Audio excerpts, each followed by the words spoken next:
नमस्कार। आज हम ऐसे योद्धा और भारत माता के वीर सपूत के बारे में जानेंगे जिन्होंने महाराणा प्रताप की तरह ही अपने देश के लिए अपने प्राणों का बलिदान किया। लेकिन इस वीर योद्धा के बारे में बहुत कम लोग जानते हैं। एक समय था जब अलाउद्दीन खिलजी को चारों तरफ आतंक था और उसने राजपूतों की स्वतंत्रता खत्म करने की कसम खा रखी थी। लेकिन इस वीर योद्धा ने अलाउद्दीन खिलजी के नाक में दम कर दिया था।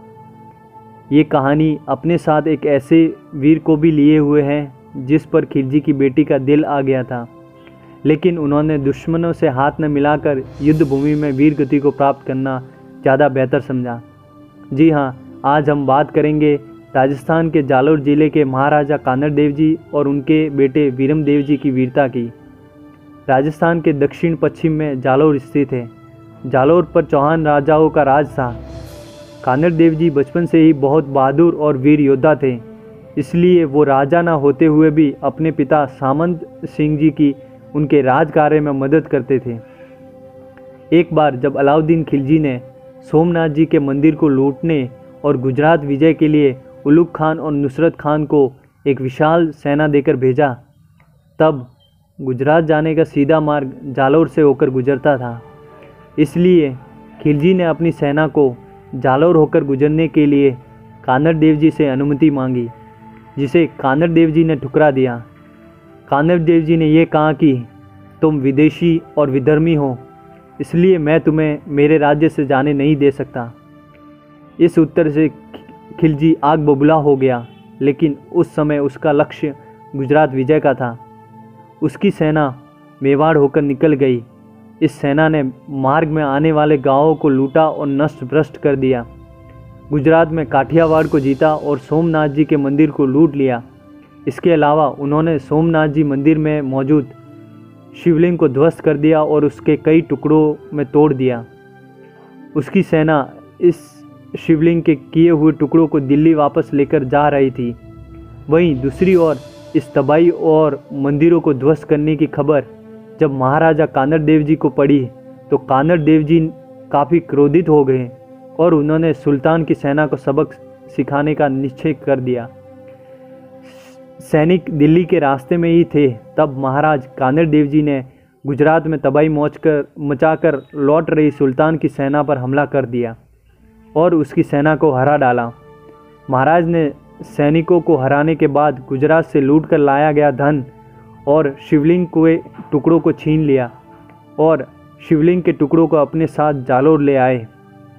वहां आकर उन्होंने उन शिवलिंग के टुकड़ों को गंगा जल से पवित्र किया और फिर उन टुकड़ों को जालोर और आसपास के मंदिर में स्थापित कर दिया। कुछ तथ्य ऐसा भी कहते हैं कि उनमें से एक टुकड़ा वापस सोमनाथ जी भिजवा दिया था। इन सब बातों से खिलजी बौखला गया। खिलजी ने राजपूतों की स्वतंत्रता खत्म करने के लिए राजपूतानों राज्यों पर हमला करना शुरू कर दिया। इसी क्रम में सुल्तान ने हम्मीर देव चौहान को हरा दिया। उन्हें हराने के साथ ही उसने रणथंभौर किले पर अपना कब्जा जमा लिया। साम्राज्य विस्तार की आकांक्षा और कानड़ देव जी के बढ़ते हुए शक्ति प्रभाव को रोकने के लिए खिलजी जालोर को जीतना चाहता था। इसके पीछे एक और युद्ध छुपा हुआ है। कानड़ देव जी के पुत्र वीरम देव युद्ध के समय सुल्तान कोर्ट में मौजूद थे। सुल्तान ने उन्हें मारने की एक योजना बनाई। अपनी योजना के अनुसार कुश्ती प्रतियोगिता के दौरान उन्हें मारना चाहता था। सुल्तान ने कुश्ती की एक प्रतियोगिता रखी। उसे लगा कि वह प्रतियोगिता में वीरम देव जी को हरा देगा, लेकिन वीरम देव जी ने भी कोई कच्ची गोटियां नहीं खेल रखी थी। उन्होंने कुश्ती में प्रतियोगिता में सामने वाले को हरा दिया। कहते हैं कि वीरम देव जी की शौहरत और व्यक्तित्व के बारे में सुनकर अलाउद्दीन खिलजी की पुत्री फिरोजा का दिल वीरम देव पर आ गया था और उसने किसी भी कीमत पर उनसे शादी करने की जिद पकड़ ली थी और कहने लगी, वर वरु वीरम देव ना तो रहूँगी अकन कुंवारी, अर्थात निकाह करूँगी तो वीरम देव से, नहीं तो जिंदगी भर कुंवारी रहोगी। बेटी की जीत को देखकर अलाउद्दीन खिलजी ने अपनी हार का बदला लेने और राजनीतिक फ़ायदा उठाने की सोचकर अपनी बेटी के लिए जालोर के राजकुमार को प्रणय प्रस्ताव भेजा।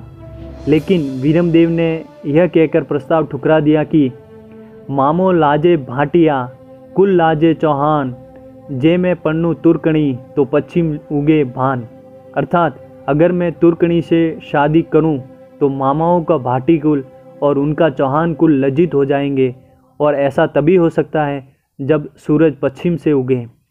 इस तरह वह पहले से और भी ज़्यादा झल्ला गया। वह पहले से जालोर पर अपना कब्जा जमाने के लिए युद्ध की फिराक में था। अब तो वीरमदेव जी ने प्रस्ताव ठुकरा कर उसे एक और बहाना दे दिया था। सामंत सिंह जी ने खिलजी की बढ़ती हुई शक्ति को देखकर अपने पुत्र कानड़ देव जी को जालोर का राज्य दे दिया। 1305 ईस्वी में कानड़ देव जी जालोर के राजा बने। सुल्तान ने जालोर को जीतने के लिए अपने सेनापतियों को विशाल सेना देकर भेजा। ऐसे में ही एक युद्ध में कानड़ देव जी के युवा पुत्र वीरमदेव जी शहीद हो गए। अंत 1308 ईस्वी में अलाउद्दीन खिलजी ने एक विशाल सेना को जालोर पर अधिकार करने के लिए दिल्ली से रवाना कर दिया। जालोर के प्रवेश द्वार यानी सिवाना पर मुस्लिम सेना ने आक्रमण कर दिया, पर उसे सफलता नहीं मिली। बाद में देशद्रोहियों की मदद से छल कपट द्वारा खिलजी की सेना ने सिवाना के दुर्ग को जीत लिया। यह उसने सिवाना युद्ध में महाराज सुतल देव को हराकर प्राप्त किया था। इस पर कानड़ देव जी ने सभी राजपूत सरदारों का आह्वान किया। फलत जगह जगह पर खिलजी की सेना पर आक्रमण होने लगे। मेड़ता के पास मलकाना में राजपूत सैनिक सुल्तान की सेना पर टूट पड़े और सेनापति शम्स खान को उसकी पत्नी सहित बंदी बना लिया। ये समाचार जब खिलजी के पास पहुंचा तो वह स्वयं एक विशाल सेना लेकर जालोर की ओर चल पड़ा। लगभग 50,000 की संख्या वाली अलाउद्दीन खिलजी की सेना थी और उस समय महाराज कानड़ देव जी के पास मात्र 5,000 की सेना थी, जो सुल्तान खिलजी को मुंह तोड़ जवाब देने के लिए तैयार थी। जालोर पहुंचकर सुल्तान ने दुर्ग को घेर डाला।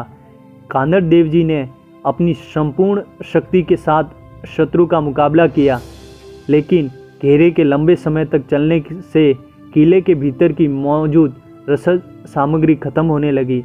इससे राजपूती सेना की स्थिति कमज़ोर होने लगी और सुल्तान की सेना की स्थिति मजबूत होती गई। ऐसी संकटपूर्ण स्थिति में एक दहिया सरदार ने कानड़ देव जी से विश्वासघात किया और राज्य पाने के लालच में खिलजी की सेना को एक गुप्त दरवाजे से किले में प्रवेश करवा दिया। जब उस सरदार की पत्नी हीरा देवी को इस बारे में पता चला तो वह आग बुबला हो गई। वह अपने पति द्वारा अपने ही लोगों को धोखा देने की बात गले से नहीं उतार पाई और उन्होंने अपने पति को तलवार से टुकड़े कर मार डाला और कानड़ देव जी को अपने पति द्वारा दिए गए धोखे से अवगत कराया। लेकिन जब तक उन्हें इस बात की खबर लगी तब तक दुश्मन अंदर पहुंच चुके थे।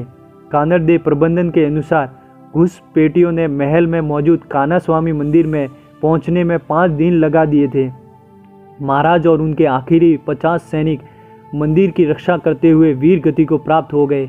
दुर्ग में आसानी से पहुंची खिलजी सेना का कानड़ देव जी ने अपनी राजपूती सैन्य सरदारों के साथ वीरतापूर्वक मुकाबला किया और वह वीर गति को प्राप्त हो गए। इतना ही नहीं, वहाँ की वीर महिलाओं ने जौहर कर अपनी जान त्याग दी। अगर यह कहानी आपको पसंद आई और आगे भी और अच्छी अच्छी कहानियाँ सुनना चाहते हैं तो प्लीज़ इस वीडियो को लाइक कीजिए और चैनल को सब्सक्राइब करिए ताकि आपको ऐसे ही नए नए वीडियो और अच्छी सी कहानियाँ सुनाते रहे। जय हिंद, जय भारत।